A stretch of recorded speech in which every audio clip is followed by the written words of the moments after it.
안녕하십니까. 등산동 Q&A 공부방 동아쌤입니다. 이제 내신인데 창비 그 2단원에 나오는 거 내 작품 쭉 스크랩으로 빠르게 정리를 합니다.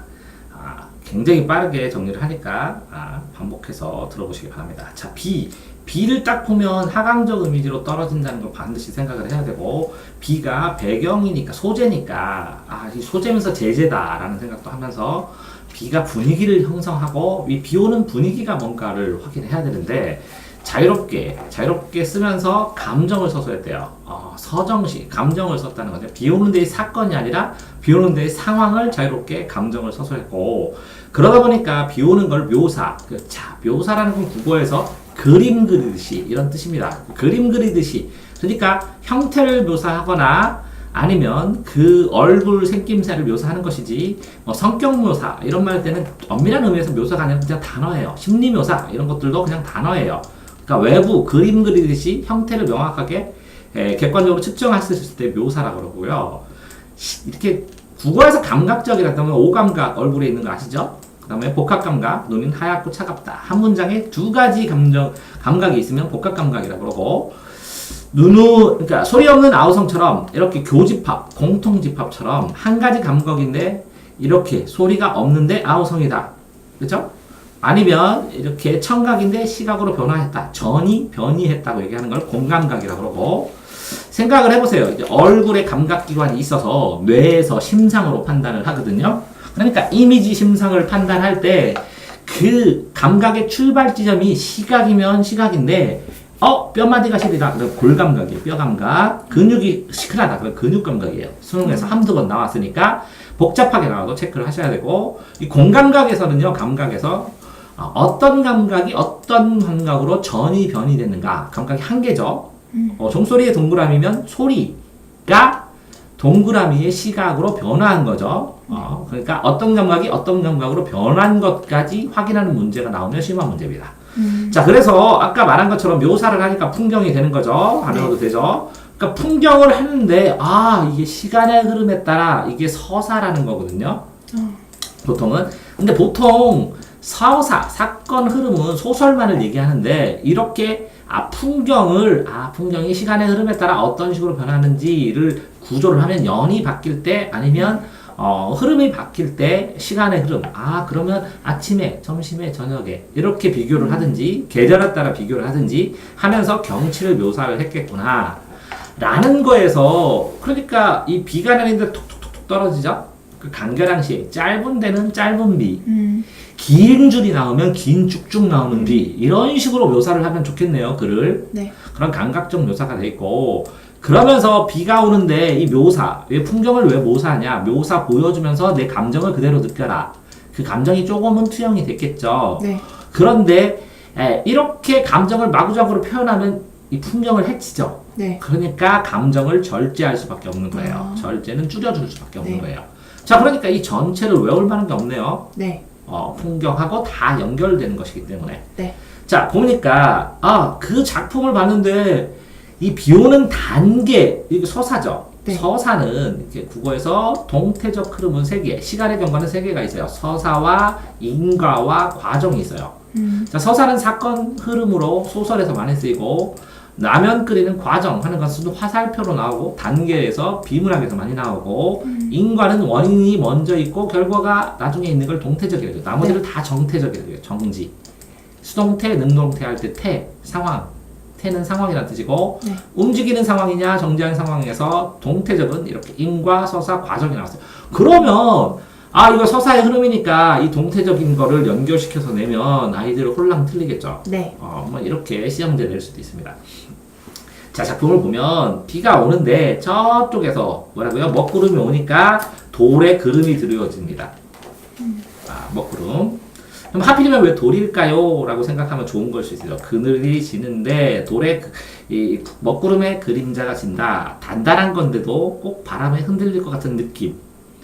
그러다가 빗방울이 두두둑 떨어지기 시작을 하고, 그런데 이게 홀홀홀홀 모여서 물이 줄줄줄줄줄 나오다가 갈래절로 줄줄줄 잘라지기도 하고, 네. 그러다가 빗방울이 멎었는데, 네. 그쵸? 멎었는데 팍 하면서 붉은 이파리가 떨어지는 모습까지 연결해서 그림으로 이미지로 쭉쭉쭉 생각을 하고 8년까지 썼으면 굉장히 기네요. 자, 이런 데 보면 비 내리는 모습을 보는 관점이 그게 시각이죠. 네. 그러면 비 내리는 모습도 보고 산세도 본다. 그러면 아, 산세가 비가 내리면 피하겠죠? 당연히. 그러니까 안 외워도 되는 거고. 그리고 이 비가 앞에 오면 종종종종 하면서 바쁘게 피하고 비 맞아서 좀 애처로워 보이기도 하겠죠? 네. 자, 이 산세가 만약에 본인이 비를 맞으면 본인의 모습일 수도 있겠죠? 네. 네, 화자가 나왔느냐 안 나왔느냐의 차이겠지만, 자, 여기 보면 비 내릴 때 빗방울이 떨어지며 튀어오른다 탕탕. 그게 뭐라고요? 꼬리가 산새의 꼬리처럼 툭툭. 산새가 이렇게 움직이면 꼬리가 틱틱 위로 올라가죠. 그런 것처럼 빗방울이 떨어졌다가 튀기는 모습이 산새의 역동적인 모습과 비슷할지도 모르겠죠. 꼬리를 치며 날사오는 거. 빗방울이 점차 세차게 떨어지는 거는 걸음기로 쫑쫑쫑쫑. 자, 그러니까 제가 그랬죠. 두두두둑 하다가 뭐라고요? 강하게 오고 졸졸졸 내고. 그렇다면 자, 바람이 불면서 이 돌이 나오니까 너무 높은 곳에 비가 아니라 땅 근처의 돌로 청착이 되죠. 고정이 되면서 빗방울이 떨어지는 것들이 땅 근처에 떨어지는 모습을 보고 산새도 발견을 하고 그것들이 빗방울들이 떨어져서 졸졸졸졸 개울의 모습으로 합쳐지면서 비가 점점 많아지겠다. 네. 그런데 심하게 오다가 멈추면서 그러면서 나뭇잎들이 버티다가 떨어진다. 이런 것도 되겠죠. 자, 비. 근데 비를 비유했대요. 네. 그러면 꼬리 치는 거, 툭 튀고, 쫑쫑쫑쫑쫑쫑 오고, 그 다음에 수척한 흰물 사이에 손가락처럼 이렇게 깔라지고, 네. 그 다음에 이게 붉은 이파리가 있는데 이거를 다다다다다다 밟고 가죠. 네. 그러면 여기서 이 소란하게 밟고 가는 모습이 빗방울이 떨어지다가 개울물을 흘고 이게 굵어져서 쭉쭉 이제 내리기 시작하는 네. 모습을 이게 이렇게 되니까 이게 시간이 경과할 수밖에 없죠. 네. 당연히 비 오는 모습이 변하는 걸 하는데 표현상에서 여기서 외워야 될 건 딱 요거 하나네요. 이렇게 점점 깊어졌다. 자, 그러면 어떻게 외워요? 꼬리, 걸음, 그죠? 흰물결 손가락, 붉은 잎 발거감. 이렇게 하면 끝이네요. 근데 문제 풀다 보면 저절로 되겠네요. 네. 이렇게 한 장을 다 했어요. 자, 그런데 봐보세요. 이 비라고 예상을 하면서 이 시상을 전개하는데 네. 비는 위에서 아래로 떨어지잖아요. 네. 떨어지는데 이게 점점 시간을 이렇게 경과하니까 땅 밑으로 두면서 이런 풍경을 슬라이드 보여주는 것처럼 전개한 거죠. 네. 그러면서 이 풍경에 보이는 핵심 소재들만 기억하면 된다는 거죠. 아. 그러니까 근데 여기서 보면 산새의 모습 관점과 여기는 비 내리는 모습의 관점으로 보는 거는 네. 그죠? 요거는 새가 이렇게 내리는 것들이 네. 산새를 관찰하는 것들이 왜 그럴까 하면 이거를 제목 비와 연결돼서 이렇게 꼬리처럼 치니까 이렇게 산새를 보면서 더 꼬리 치는 거. 왜 물방울이 톡 튀길 때 산새가 꿈틀하면 물방울이 툭툭툭 튀기겠죠. 네. 그런 모습으로 여기는 쫑쫑쫑쫑 도망가니까 비가 쭉 떨어진다면 더 바쁘게 네. 이거를 뭐라고 하니까 그냥 이렇게 설명하는 비 내리는 모습만 설명하는 것보다 산새를 설명하니까 비 내리는 걸 더 상대적으로 실감나게 동원해서 설명을 했다는 거죠. 됐나요? 네. 자, 볼까요? 자, 돌에 그들이 차다. 그럼 그늘이 차다? 들어왔다. 그죠? 네. 꽉 찬다는 거예요. 차가운 게 아니라 돌에 그들이 들어오고 따로 몰아왔어. 바람 소리가 확 하고 더 든다는 거죠. 매섭게. 네. 따로 몰려오는 소소리치는 뭐 시적 이러니까. 자, 앞서거니 뒤서거니 꼬리를 치면 앞서거니 뒤서거니 비가 오겠죠. 두두둑. 네. 꼬를 치어 날렸다. 꼬리 치날려 세우고 그러면서 이게 산새 모습이죠. 그러니까 아까 그래서 이거를 비 오는 모습이다, 산새 모습이다 이렇게 두 개 나눈 게 이 교과서 저자가 낸 하이라이트의 핵심이겠죠. 두 개를. 네. 근데 이제 이거를 두 개 다 나누어서 해석할 수 있는 거는 조금만 기억하면 되겠죠. 네. 이것도 그랬죠. 비 오는 모습일 수도 있고 객관적으로 그렇죠. 네. 전체 경치가 산새 모습으로 볼 수도 있고. 자, 여울물이라는 것은 뭉쳐가지고 흘러가는 거, 조금 센 물살, 기억하면 끝나는 거고. 근데 왜 수척하다고 할까요? 수척한 점에서 처음에는 약하다가 점점 손가락망으로 펴져서 쫙쫙 퍼져나가는 거죠, 굵은 게. 이해됐나요? 가다가. 처음에는 약하게 이렇게 가다가 굵어지다가 양이 돌아가고 하면서 쭉쭉 갈라지고. 네. 그러다가 뭐라고요? 새삼 듣는이 뭐예요? 새삼 물방울이 떨어지는 빛나는 물방울인데 새삼 듣는 새삼 더 떨어지는 멎은 듯 새삼 쏟아지는 붉은 잎 소란이 맑고 붉은 잎파리 다다다다 그러면 붉은 잎이니까 가을이겠네요. 네. 아니면 붉은 잎이 꽃잎이라고 했으면 더 좋을 수도 있겠네요. 그러니까 시화전을 그리면 이 붉은 잎을 저는 꽃으로 그려요. 가을로 안 해놓고. 왜? 가을 산세로 하면 너무 우글프게서 비의 느낌이 주고 차라리 여름으로 하고 붉은 꽃잎을 해서 네. 드르륵 때려서 꽃잎이 막 흔들리고 녹색은 그대로고 네. 그래서 초점을 주겠어요. 그러면 이 붉은 새 있는 것처럼 이 새도 약간의 붉은기, 노란기가 있는 새로 하겠어요. 녹색에서. 아닐까요? 네. 노란기. 그럼 노란색, 붉은색, 녹색이 잘 어울릴 것 같아요. 네. 시화전으로 하면 그런데. 시원. 자, 이거 보시오. 그러니까 화자가 보고 있는 대상 뭐라 했죠? 돌. 왜 돌을 먼저 봤을까요? 왜 돌을 봤을까요? 우리요? 화자가 가는데 비가 내리는 산에서 돌을 디디면서 걸어갈 거 아니에요. 네. 개울물이 있으면. 그러네요. 그러면서 빗방울이 또또독 떨어지는데 이 개울물 근처에 산새가 있을 거 아니에요. 네. 빗줄기가 세게 내리고 물살이 세게 드니까 개울물 근처였을 거 아니에요. 네. 개울물 근처에는 꽃도 폈을 거 아니에요. 네. 그래서 화자가 보통 생각해 내가 볼 때 이 사람은 위치가 개울가 근처다 이렇게 보인다고요. 비가 내리는 풍경을 시간의 흐름을 서사라고 했고 했는데 나 같으면 여기서부터 여기까지 몇 시간이나 걸리냐 이렇게 논술로 하지. 근데 돌이 그늘이 드러워졌죠. 네. 돌이 그래서 그늘이 드러워졌죠. 차다. 바람이 분다. 소소리치게. 네. 빗방울이 떨어진다. 여울물, 이게 시냇물을 이룬다. 네. 좀 멎은 듯 하는데 또 갑자기 또 쏟아진다. 네. 이렇게 네. 그려졌고. 좀 보시면 화자의 감정이 겉으로 드러난다요? 아니요? 떨어진다 뭐 한다. 네. 풍경만 모사했는데 그 문성이 약간은 바람이 불 때는 스산하고 네. 떠질 때는 좀 으슬으슬하고 네. 쫑쫑쫑쫑 걸어갈 때는 아이고 뭔가 해야 될 것 같은 네. 느낌이고 네. 그런 다음에 막 다다다다 떨어지면 막 진짜 피해서 숨어 있어야 될 것 네. 같은 느낌이 들었다는 거죠. 자, 그럼 감각적 심상은 뭐냐요? 시각, 촉각 이거 정확하게 선생님이 찍어주는 거에서 시험 문제 나올 가능성이 있으니까 네. 수업할 때 요거는 잘 들어야 돼요. 선생님이 이게 무슨 감각이야? 이렇게 하면 그거 낸다는 거지. 비유를 통해서 비 내리는 모습을 했는데 자, 빗방울이 떨어지거나 여러 갈래로 흐르는 모습 나왔고 네. 선명하게 표현했죠. 네. 근데 이게 새가 들어가니까 더 집중이 잘 됐죠. 포커스가. 네. 생공당도 느껴넣었죠. 네. 그 다음에 화자의 목소리는 직접 드러나지 않은 채, 이거 시험 문제 나오겠죠. 드러났다, 드러나지 않았다. 풍경을 관찰만 했다.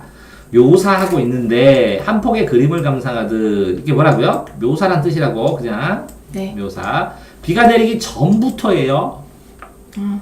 빗방울이 떨어지고 멎는 듯한 다시 내리는 모습까지 해서 과정이 비가 내리기 전 빗방울 떨어지고 이런 시간 간격. 보니까 순차적으로 탁탁탁탁 외우니까 사실적이래요. 자, 그러면 요거는 사실적인 단어를 썼고 이해됐어요? 이거는 생동감이라는 걸 썼어요. 네. 그러면 자, 사실적이면 생동감이고 생동감이 사실적일 수도 있잖아요. 네. 그러니까 요거를 구분해서 명확하게 기억하라고요. 만약에 이걸 나누어서 시험 문제 나면 어마무시하게 그냥 당해버리니까 네. 그렇겠죠. 네. 여기 아니야. 여기 나왔어. 사실적은 이거고, 생동감은 이거야. 그럼 어떻게 할 거야? 사실적은 이거야. 네네네. 어이구, 그러니까 할 말이 없어. 이렇게 썼다면. 자소서 이렇게 써있어. 그러고 할 말이 없잖아. 그것까지 안 하겠지만, 네. 이런 게 뭐라고요? 어떤 유사한 단어가 나왔을 때, 핵심되는 것다면 이게 혼란스러울 것 같으면 구분해 놔야 되는 거야. 공부할 때 항상. 네. 정정의 비. 자, 비. 이행 규칙을 배열해서 연구구람, 시행이 간결하다. 리듬감을 느껴짐, 여백의 리가 느껴짐. 이거는 3분으로 연과 행.